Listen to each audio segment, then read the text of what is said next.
The year is 2030 and the People's Liberation Army just launched a massive invasion of Taiwan.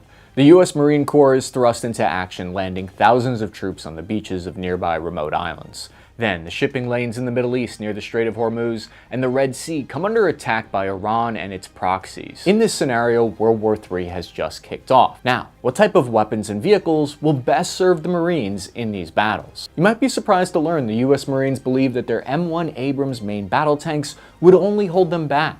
They've officially decided to ditch their tanks, dissolving all 7 of their long, storied tank companies as part of their bold but risky Force Design 2030 plan. This controversial decision will call for the Corps to get rid of most of their gun-based artillery and a whole host of other vehicles and aircraft in exchange for new capabilities. On face value, this might sound crazy, but if you ask me, I think it's crazy like a fox. What are the pros and cons of this new plan? What are some of the common misconceptions and myths about Force Design 2030? I'm your average infantryman, Chris Cappy. Fire off around the like and subscribe button and let's find out. A few of the more astute among us have noticed that tanks don't really float very well in water at all. So why are they even a part of amphibious forces in the first place? Because in World War II, the Marines used tanks in their island hopping campaigns to knock out enemy fortifications like pillboxes and trench lines. These defensive positions are often missed by air and naval bombardments. But if you're no longer planning to fight a contested amphibious assault on beaches, do you still need these tanks? Since then, the Marine tank crews have proudly served in just about every major combat engagement. They used the M1 Abrams to great effect in the 2003 war in Iraq to help capture Fallujah. But is this type of fighting what the next generation of Marines will be asked to face? With 80 years of combat success behind them, it sounds crazy to give up the tanks, but the Devil Dogs have a method to their madness. There is a problem in the Pacific region that military planners refer to as the tyranny of distance.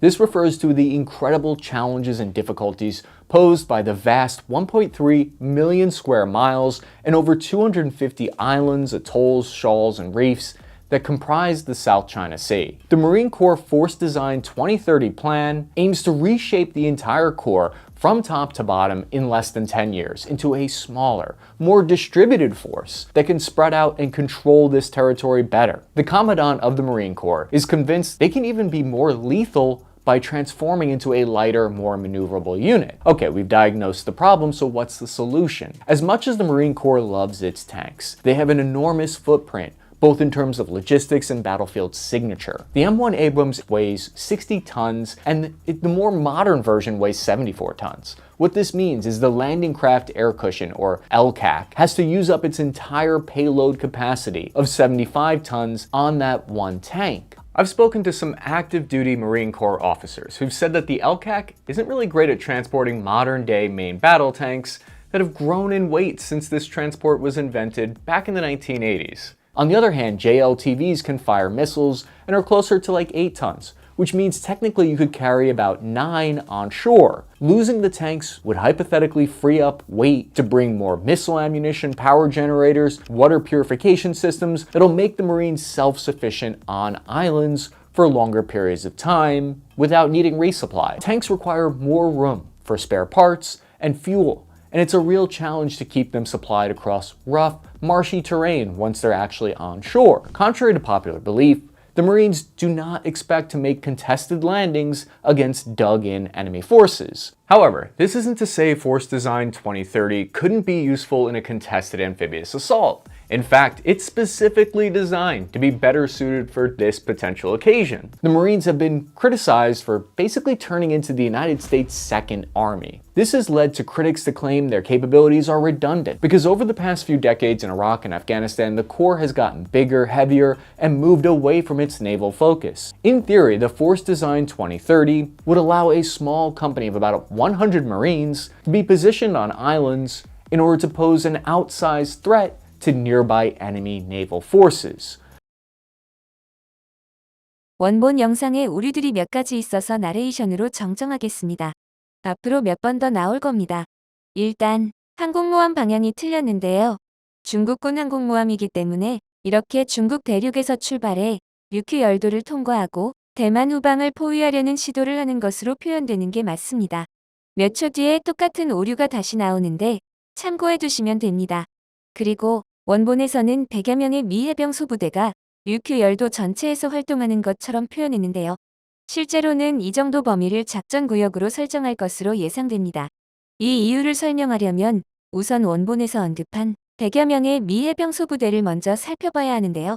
이 소부대는 1개 소총소대, 소총중대의 여러 배속 자산, 1개 대함미사일 발사 차량, 1개 이상의 대드론 방공 차량이 편조되는 증편소대급 편조부대입니다. 이러한 편조부대가 작은 섬 두세 개를 묶은 군도 지형에서 기동하며 작전을 수행하는데요. 정확한 작전 지역 범위는 대함미사일 사거리에 기반하는 것으로 예상됩니다.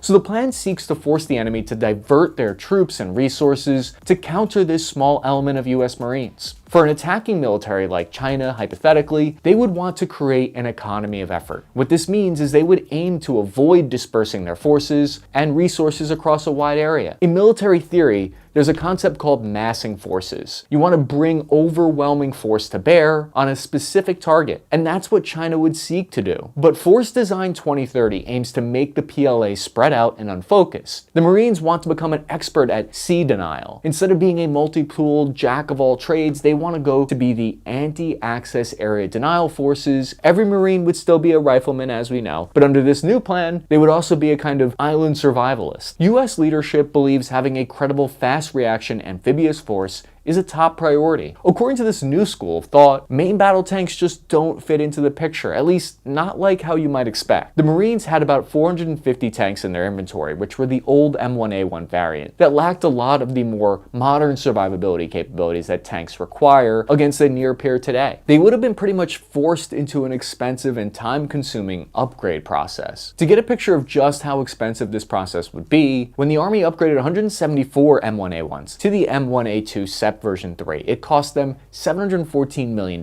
Projecting those numbers out, it would have cost the Corps between $1.5 and $1.85 billion to upgrade their entire inventory. This is just some average infantryman back-of-the-napkin math, though. This ambitious plan is the brainchild of former Marine Corps Commandant David H. Berger. General Berger argues, quote, "We must divest certain existing capabilities and capacities to free resources for essential new capabilities. The most logical way is to take a systems perspective and reduce infantry battalions while proportionally reducing support battalions." In other words, what General Berger is saying is that unless funding the Marine Corps suddenly jumps up and increases, the service has to divest before it can invest. Cutting the size of the force and outdated support elements frees up an estimated $12 billion.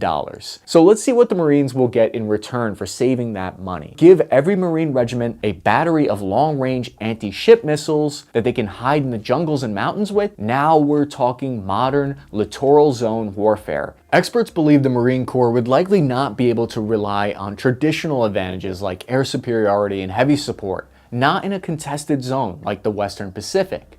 Anything that's too big and concentrated is just begging to get hit with a missile or drone. Instead, dispersed yet coordinated forces that can maneuver and operate while continually within an enemy's weapon engagement zone are the way to go. A concept the Marines call stand-in forces. Now, stand-in forces are this small element that will provide intelligence, surveillance, and reconnaissance. They'll give support for target designation and conduct sea denial for nearby naval campaigns. Marine units have already been redesignated as stand-in forces. Their goal is to deter war from ever happening. The theory is that just their presence alone will dissuade the PLA. To understand Marines' line of thinking, they believe China has spent decades studying the United States military tactics and specifically developed weapon capabilities to counter the United States tactics like their long-range missiles. But if the Marines disperse and use a higher number of lower-cost platforms, they put the calculation back in their favor. Achieving these goals isn't something that tweaking the existing force structure can accomplish. According to the Marines, they need a radically reshape itself from the top-bottom, so the service is testing out a new form of organization called the Marine Littoral Regiment. Littoral means a region close to or along the shore. The new regiment will be made up of an anti-air battalion, a combat logistics battalion, and will be designed to be mobile, low signature, easy to maintain,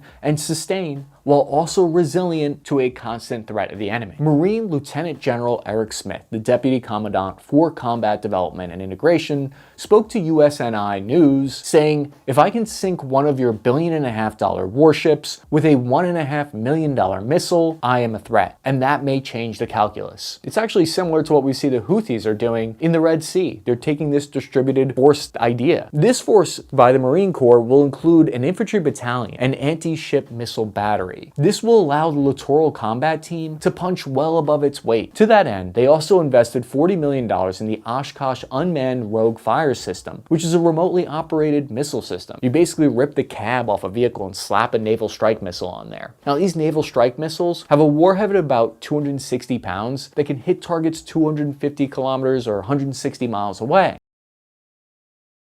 로그파이어즈와 네메시스에 대한 설명이 약간 틀렸는데요. 정확히는 로그파이어즈는 JLTB를 무인화한 플랫폼에 해당하고 로그파이어즈에 NSM을 탑재해야 네메시스 체계가 되는 것입니다. 또한 미 해병대는 2023년 7월 21일에 LMSL 포대를 창설했는데요. LMSL은 로그파이어즈 플랫폼에 토마호크 순항 미사일을 탑재한 체계입니다. LMSL은 전시의 네메시스에 비해 상대적으로 후방에 배치되어 통합군사령관에게 전략 목표를 타격하는 수단으로서 제공된다고 합니다. 회계년도 2030년 이전에 포대를 대대로 확장하는 것이 목표입니다.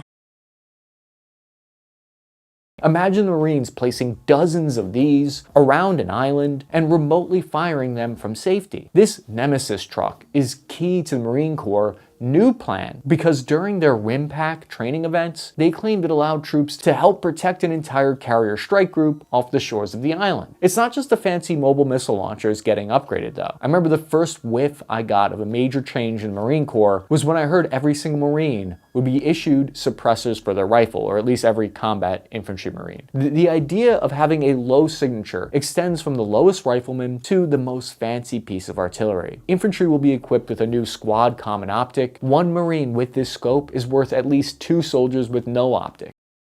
미 해병대 보병들에게 새로 지급되는 장비들에 대해서 간단하게 보충 설명을 하겠습니다. 우선 한 짤 요약이고요. 보병들은 제식화기로 M27 자동소총을 지급받습니다. M27에는 방금 언급된 트리지콘사의 V캅과 나이츠사의 NT4QD 소음기에 더불어 PQ-16 표적지시기, 해리스 바이포드, 나이츠 수직 손잡이가 부착물로 지급됩니다.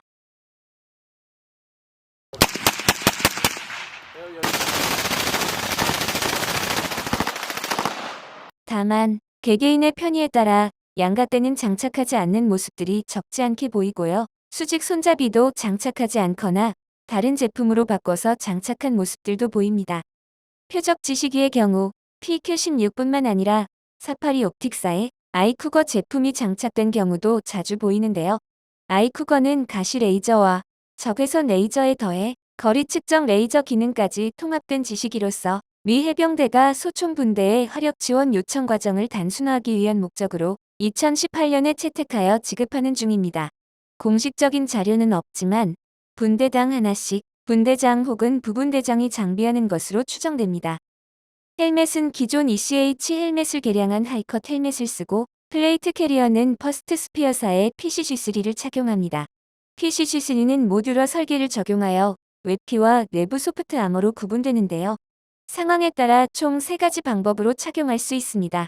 면적이 넓고 커머번드가 있는 웹피 안에 방탄판과 소프트 아머를 삽입하고 커머번드에 측면용 방탄판을 부착하여 전방위 방어력과 파우치 부착 면적을 최대화하는 전술 착용법.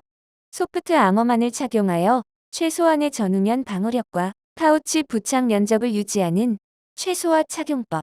후면 하네스와 웹피의 전면 패널을 연결하여 체스트리그처럼 사용하는 탄입대 착용법으로 나뉩니다.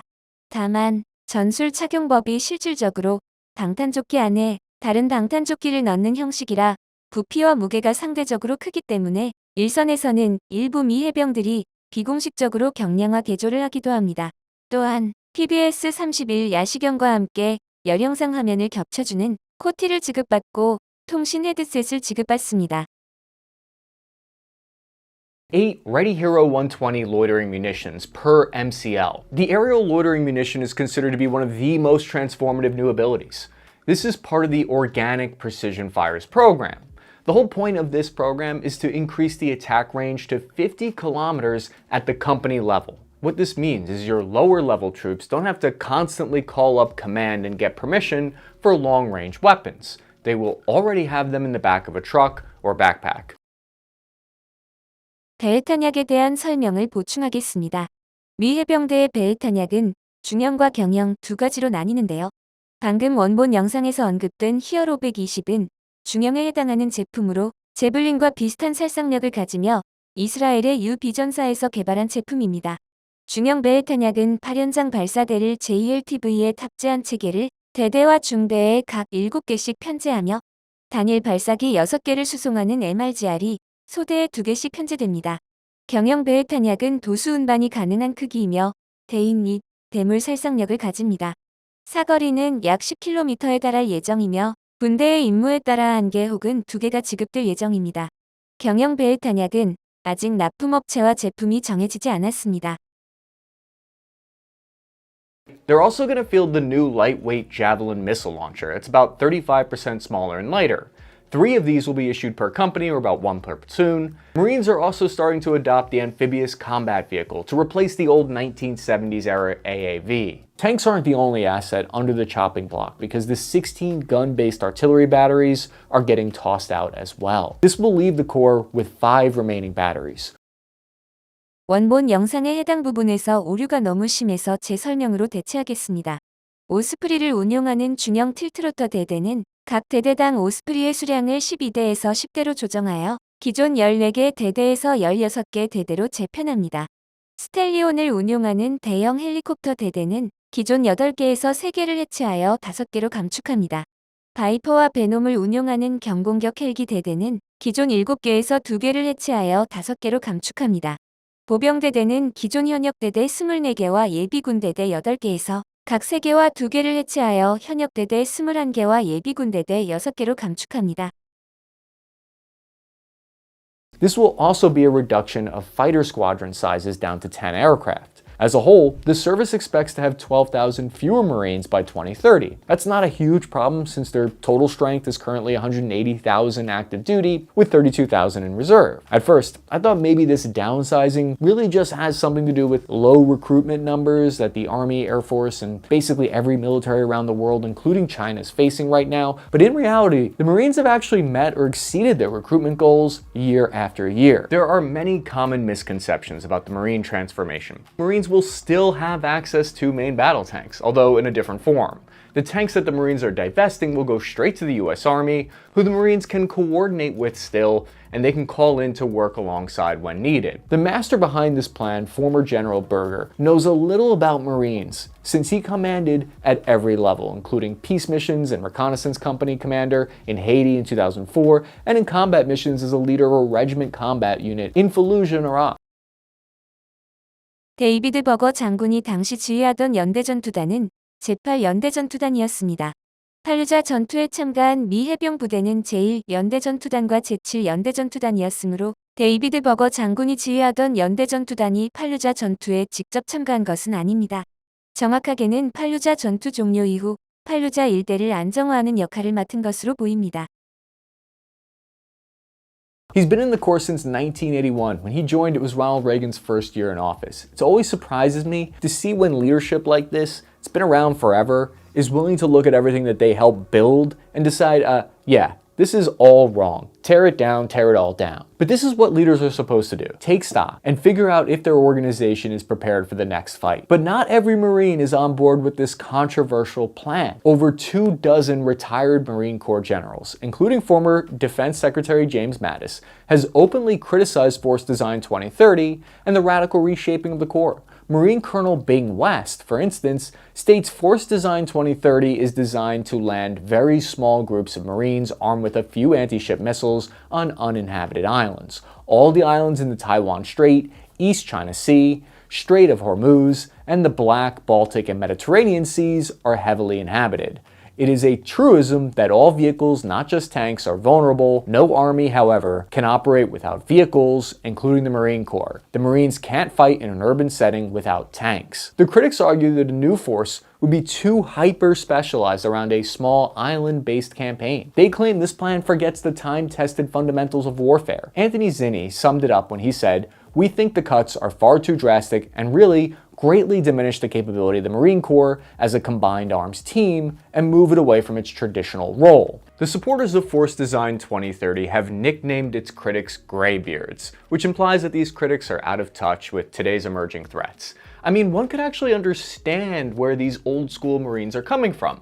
Some of them are the same officers who already transformed the Marines once in the past from attrition warfare into maneuver warfare back in the 1970s and 80s. Ironically, they faced a lot of skeptics and criticism about their transformation, even though ultimately history has proven that change was beneficial.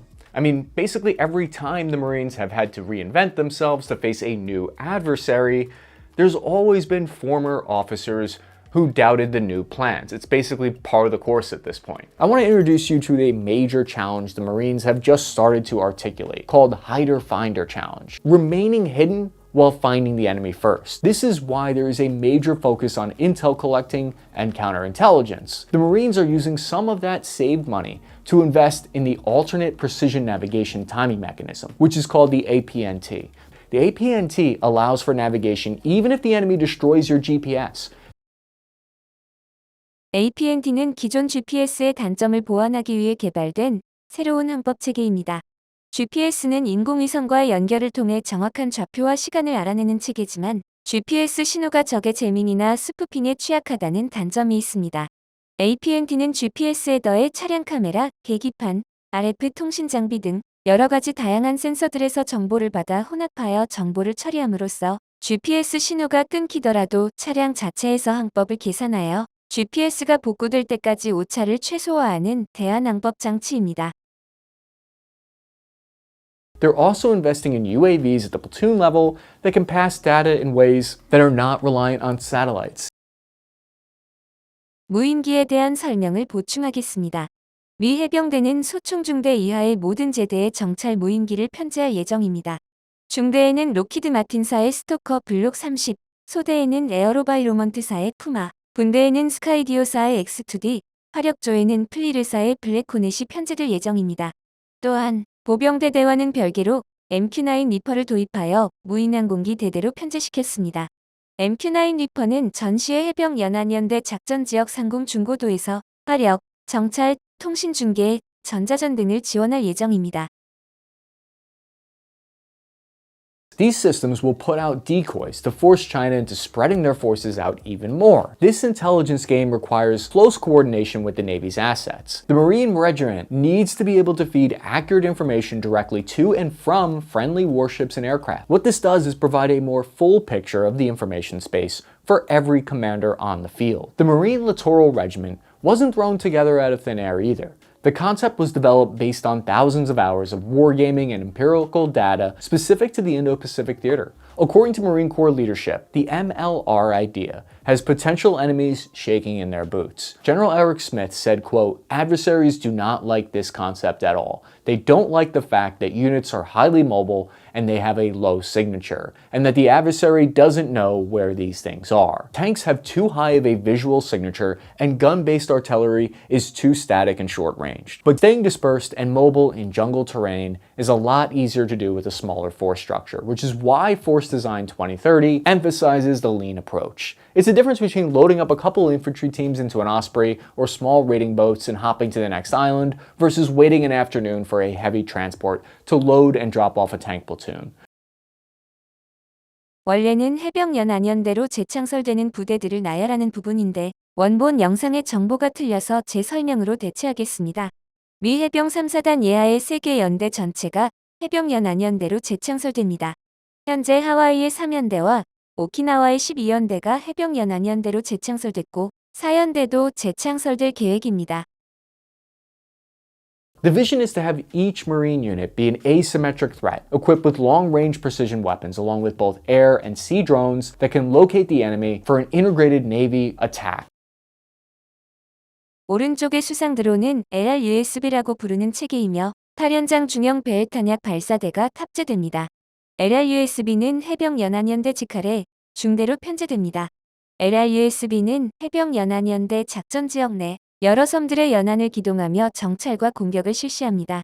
소수로 분산되어 섬이나 해상에 대한 정찰과 감시를 수행하다가 고가치 목표물이 포착되면 여러 대가 집결하여 중형 배의 탄약을 발사하고 다시 분산되어 정찰을 수행하는 식으로 운용될 것으로 예상됩니다.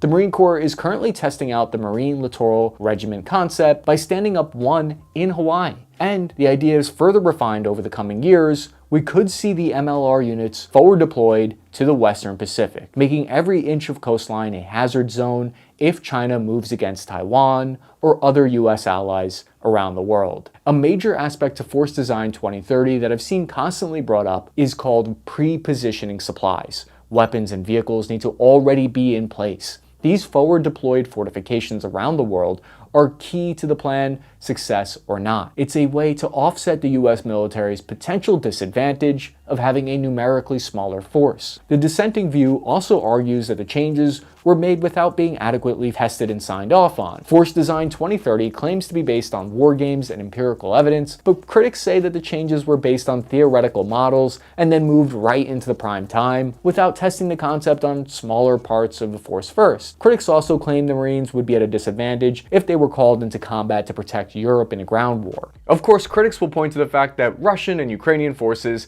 have faced heavy losses of tank assets and their war has ground into attritional warfare. But something to keep in mind is the fact that the only way to resupply your forces is by sending them through sea. So securing freedom of navigation in the sea is vital. In spite the argument that the idea hasn't been properly tested, since 2019, the Marines and partner forces have conducted over 25 full-scale war games and 42 integrated planning teams. So far, these tests have supported the radical new shape of the Marine Corps. For one, dispersed yet integrated units were more resilient and sustainable in the sort of denied environments we'd expect from an open war with China. Still, war games and exercises are based on certain assumptions. They're sophisticated and have been incredibly useful tools throughout military history, but there's always the chance that they miss something that can only be revealed in the heat of combat. No plan survives contact with the enemy. And in an increasingly unpredictable world, is this really the time to radically reshape one of America's premier fighting forces, or is the modernization window ticking down to zero with each passing day? I want to know what you think. Did the Marines take the right move in throwing out their tanks to adopt an entirely new method of waging war, or are the critics correct that the Corps leadership is too narrowly focused, and the Army may not always be around to bail out the Marines